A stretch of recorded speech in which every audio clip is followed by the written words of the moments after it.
Idih, makanan apa ini? Asin banget kayak upil kambing. Kamu niat ngeracuni saya ya? Mentang-mentang saya ini punya darah tinggi, kamu pakai garam 1 kilogram di bubur ini. Sengaja kan kamu, biar aku cepet mati.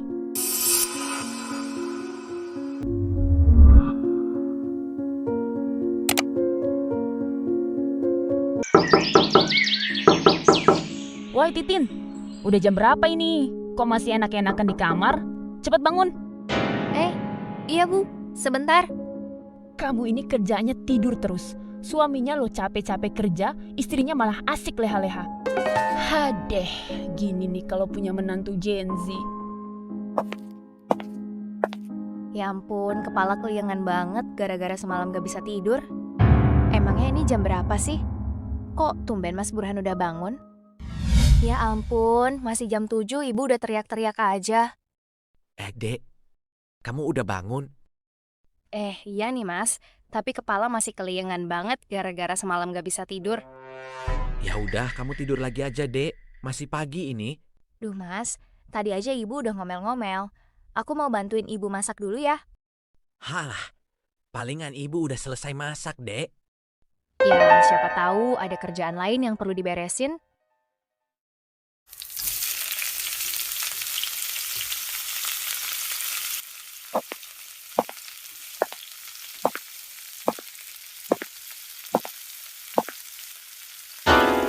Ulu-ulu, Ndoro Ratu udah bangun ya? Maaf ya Bu, kepalaku lagi pusing banget. Semalam gak bisa tidur. Halah, alasan aja. Udah sana, cepet masak. Suamimu lo mau kerja butuh makan. Jadi istri tuh yang pecus. Urus suami yang benar. Jangan sampai ya, anak saya jadi kelaparan gara-gara punya istri pemalas kayak kamu. Iya Bu. Mas berangkat dulu ya, Dek. Assalamualaikum. Waalaikumsalam Mas.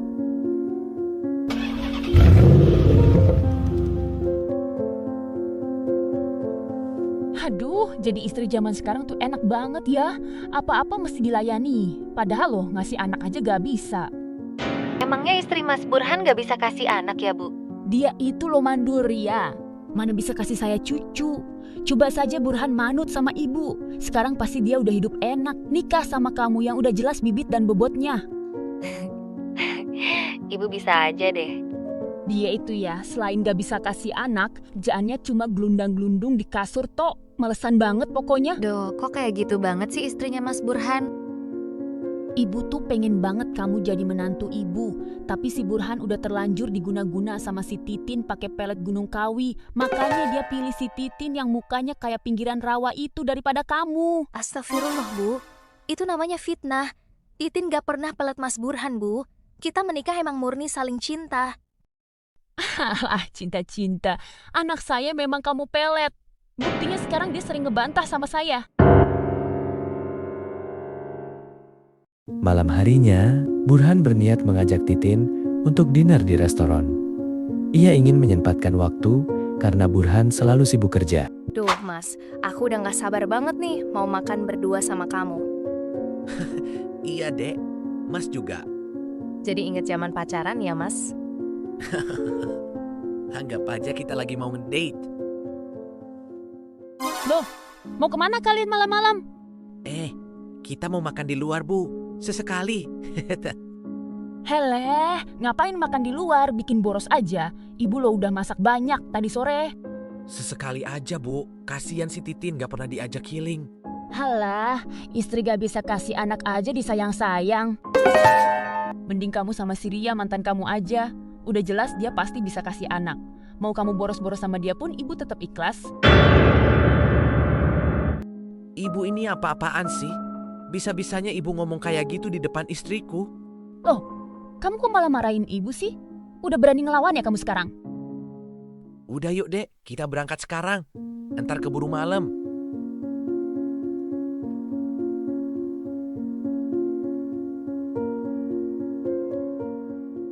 Semenjak nikah sama si Titin, sekarang Burhan jadi berani ngebentak aku. Entah guna-guna apa yang udah meracuni pikiran Burhan. Hadeh. Telepon Bintang aja ah, kangen banget sama dia.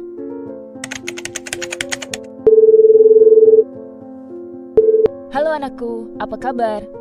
Ada apa ya, Bu? Aku lagi sibuk banget nih, banyak kerjaan. Ibu kangen, Nak. Udah 3 tahun kamu gak pulang kampung. Duh, tiap nelpon bahas itu mulu sih. Udah aku sibuk.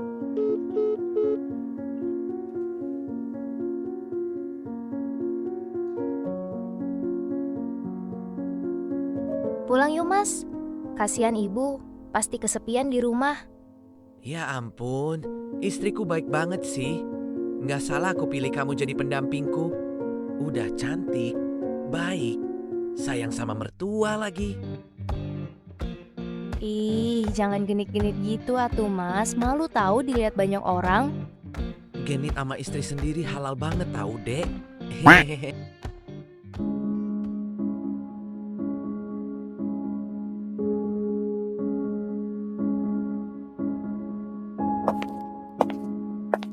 Ya ampun, ini ibu kenapa?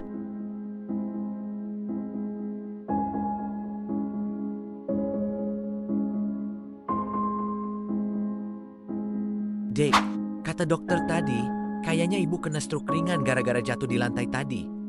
Kamu yang sabar ya mas, kita bakal rawat ibu sama-sama. Makasih ya, Dek, udah mau rawat ibuku. Itu sudah tugas kita sebagai anak mas.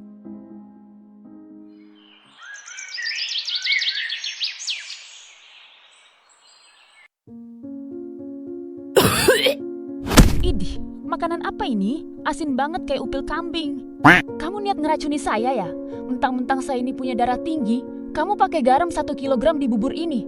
Sengaja kan kamu, biar aku cepet mati. Ya ampun bu, tapi tadi udah aku cicipi kok, buburnya enak, pas banget di lidah. Garamnya juga cuma 1 sendok aja. Pas di lidahmu, belum tentu pas di lidahku. Udah sana, bawa pergi masakan kamu ini. Buang aja di tong sampah. Suruh Burhan belikan ibu gurame bakar aja. Ibu gak doyan masakan kamu.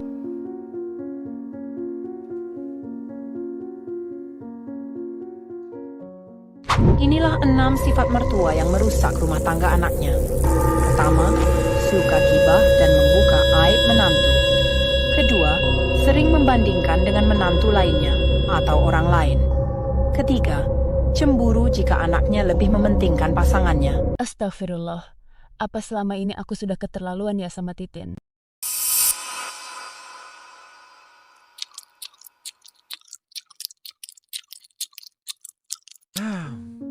Ini mah enak banget, Dek. Udah persis kayak beli di tukang bubur langganan aku. Kamu pinter banget sih masaknya. Tapi kata ibu keasinan mas, ibu juga suruh buang aja buburnya di tong sampah. Astagfirullah. Maafin ibu ya, Dek. Ibu gak bermaksud menghina masakanmu kok. Mungkin dia lagi gak enak makan aja. Titin udah gak kuat mas, Titin mau pindah rumah aja. Tapi, Dek, Mas gak usah khawatir, tabungan kita udah cukup kok kalau buat beli rumah sederhana. ya udah. Besok kita bicarakan sama ibu ya.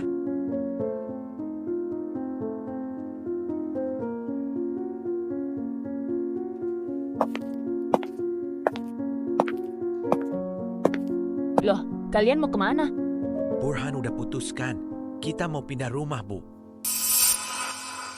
Loh, kok tiba-tiba banget, Nak? Apa salah ibu ke kalian?